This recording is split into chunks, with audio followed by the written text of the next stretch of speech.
I've never been a Democrat and never been a Republican.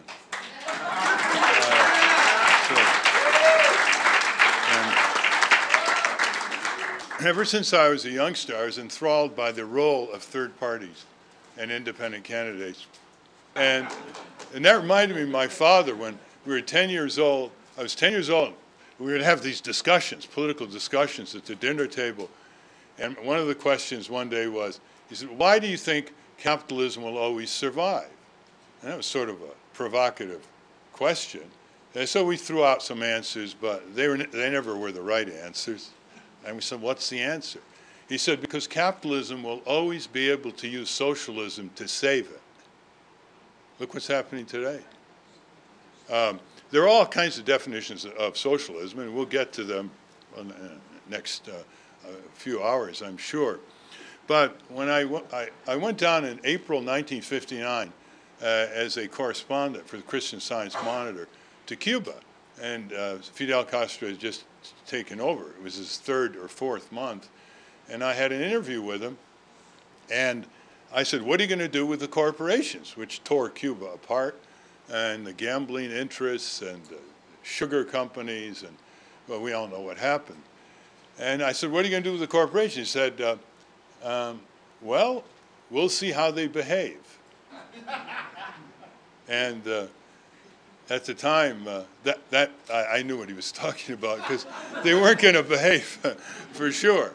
And then about 2002, I went down there and with some of my colleagues, and we spent, you may not believe this, but you can't believe how long he talks. We spent 14 hours with him in 2 nights, you know, from 8 at night until 4 or 5 in the morning. And all he did was eat a few side dishes. And the question I raised with him was this. Why don't you have an international conference on how to build socialist wealth? You see, socialists have been very good at distribution, but for a variety of reasons, some their fault and some not their fault, they haven't solved the problem of building socialist wealth. They do pretty good on education in Cuba, pretty good on health care, but there's a lot of wealth that needs to be built. So I'm not going to go through all the very nice points that the candidates made. I mean, you're not here to hear repetition. But I want to go to another level of how do we motivate people who have been raised to believe, not to think in the educational system, who've been raised to obey and not to challenge. And that's what we all went through in elementary school and high school, who were never taught the history of struggles of workers and peasants, very sanitized history of America, for example. The populist progressive movements, given their rough edges, but they had some pretty fundamental economic theories, and very little of that was discussed. So we're dealing here not just with goals, noble as they are. We're dealing here not just with utopias, and I really like utopias. It has a bad name. Utopias are very important because what they do is they hold the maximum standard of human possibility, the maximum horizon.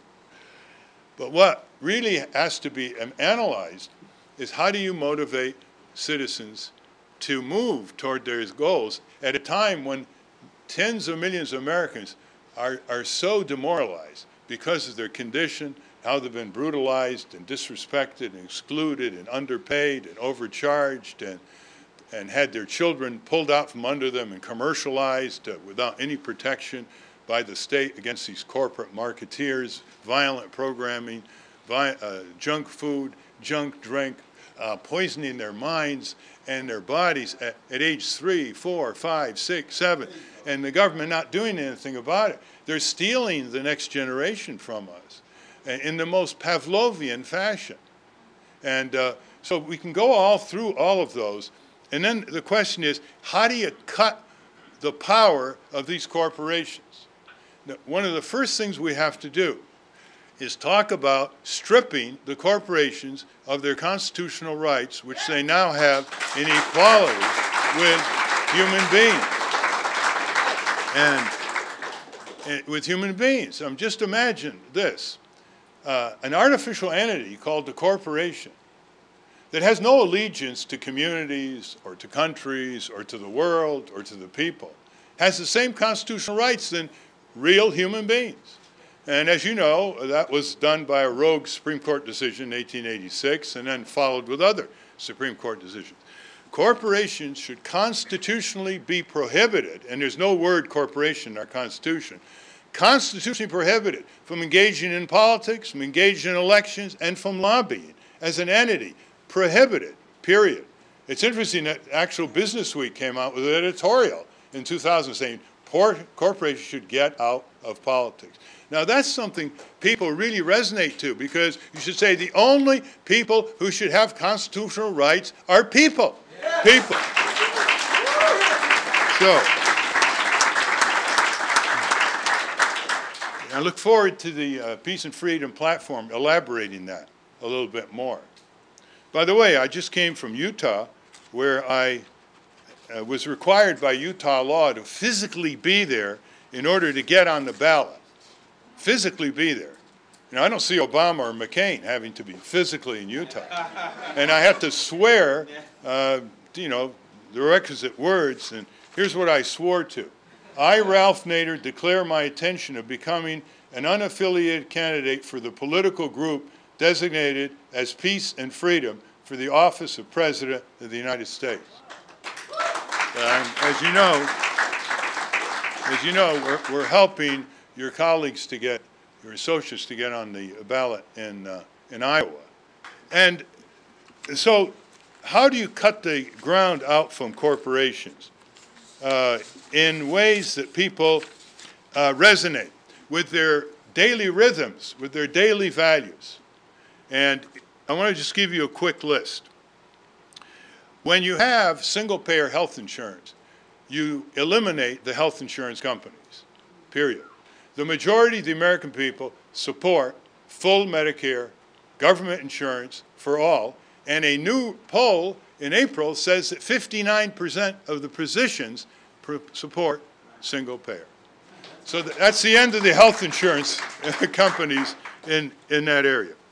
When you democratize credit and you go down to the neighborhoods and you have developmental credit unions that are really controlled by the people there who are the cooperatives, you undermine and weaken the financial giants that are now destabilizing with their corruption and their race to Washington for a bailout our entire economy.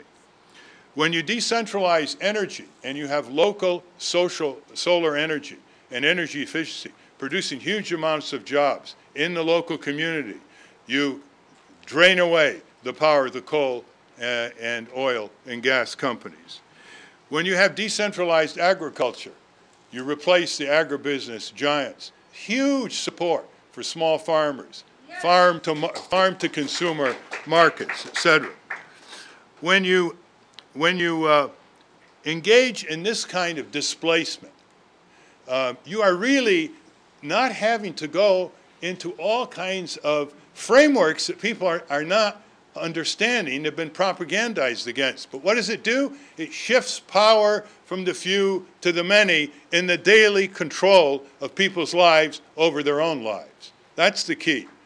And one more thing. And so the two words I'd like you to discuss in the future, dealing with corporate power, is displacement and subordination. Subordination to the sovereignty of the people by stripping them of their constitutional rights as human beings have them, and displacement. All of that provides huge opportunity for millions of people to do the little things every day that build the edifice of justice and true freedom and fulfillment of human possibilities. Thank you. Thank you. Thank you.